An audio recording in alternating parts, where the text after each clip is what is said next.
মাদারীপুর সদর উপজেলার দুর্গম চরাঞ্চলের হোগলপাতিয়া এলাকায় এক ভয়াবহ হামলা ও লুটপাটের ঘটনা ঘটেছে। শুক্রবার রাতের এ ঘটনায় নেতৃত্ব দেন সদর উপজেলা আওয়ামী লীগের সহ-সভাপতি এবং ঝাউদি ইউনিয়ন পরিষদের চেয়ারম্যান সিরাজুল ইসলাম আবুল হাওলাদার।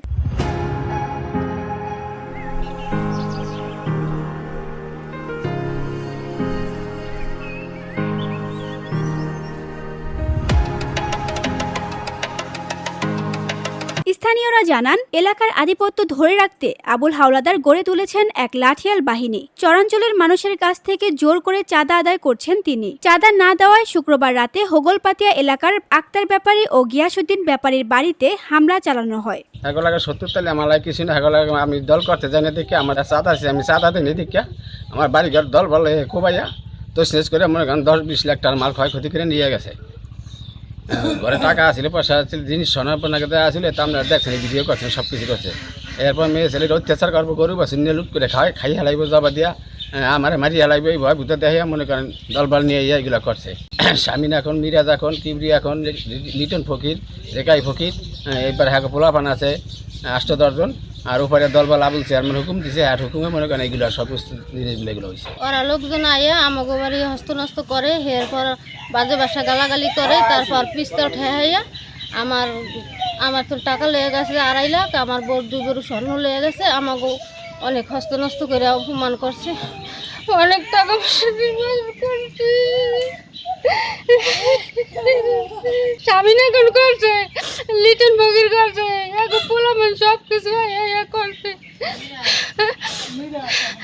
মিরাজ এখন করছে, কিবরিয়া আসছিল, সবাই আসছিল।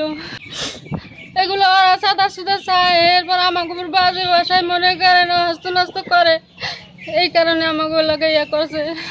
মিরাজ কোন, স্বামীনা কোন, আবার লিটন ফকির, এদের কারণে আমরা এই মানে বসত বাড়ি সাইডে আমাকে যাওয়া লাগে। জিয়া কিবরিয়া কোন, তারা আমাকে থাকতে দিতেছে না।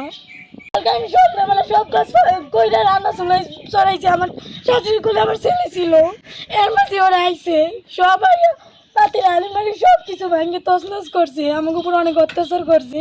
আমার ছেলেরা সারা রাত কালকে কাঁদছে, একটু ঘুমাইতে পারে নাই। 70 থেকে 80 জনের একটি দল দেশীয় অস্ত্র নিয়ে 4টি বসতঘরে চালায় ভয়াবহ হামলা। আতঙ্ক সৃষ্টি করতে তারা ফাটায় অর্ধশতাধিক বোমা। হামলাকারীরা ঘরের দরজা জানালা ভেঙে নগদ টাকা, স্বর্ণালঙ্কার সহ মূল্যবান জিনিসপত্র লুটে নেয়। তাই আমার এই জায়গা হলো অনেক মারামারি করছে। ওই মাসুদ বোম লই আইছে, আমার ঘর কোবাইনে দিছে। আমি আইয়া কইছি যে বাবা আমার ঘর কোবাইও না, হেলেগে কিবরিয়ান কয় যে শাড়ির ঘরে শাড়িরে দর আর বোম ফের এ কইছে। পর ওই মিরাজ এখন কয় এখনও ফেরস না। এইবার লিটন এখন হে বোম উড়াইছে, আমি জোর দিয়ে চিকু দিয়ে ওই দিক গেছি পর আমার দাও লইয়া আর কি জানি আতে বাবা এগুলো আমি চিনি না, আমি অসুখে মানুষ, আমি দৌড় দিয়ে চিকু দিয়ে আমার জালক বাইতে আমি পড়ছি। আর আমি এইটার বিচার চাই। চেয়ারম্যানের নেতৃত্বে কোবাইছে, আর কোবাইছে ওই যে হতন লোক আইছে মারুক, মিরাজ, কিবরি, শামিন, কিবরির পোলায়, শামিনের পোলায়, লিটন, ওই যে রেগাই ভাই লিটন, এরা অনেকেই কোবাইছে। এটার আমি পরিপূর্ণ বিচার চাই। ওই জায়গায় বুঝছেন, তারা যখন ঘাটে আইছে তখন আমি ওই জায়গায় এই জায়গায় আইসি, আইসা দেখি কি তার একটা বোম মারছে ঘাটের মধ্যে, তারপরে ওখানে মারছে, তারপরে ওই সাইডে মনে দরবারটা মেরে থুয়ে এরপরে আবার এই জায়গায় এসে মারছে 20-25টা বোম মুট মারছে আর কি। মারছে ওই যে মিরাজ আহন, লিটন আহন, এরা পরে আবুল হুকুম দিছে, ওরা মারছে মনে করেন তারা নিয়ম তাগর দলে যায় না, এই জন্য তারা মারছে। তারা দলে যাওয়ার জন্য তারা চাঁদা চায়, এ চাঁদা দিতে মনে হয় এই জন্য।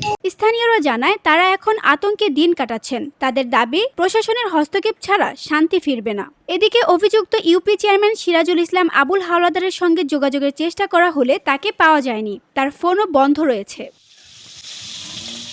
VOD Bangla news desk.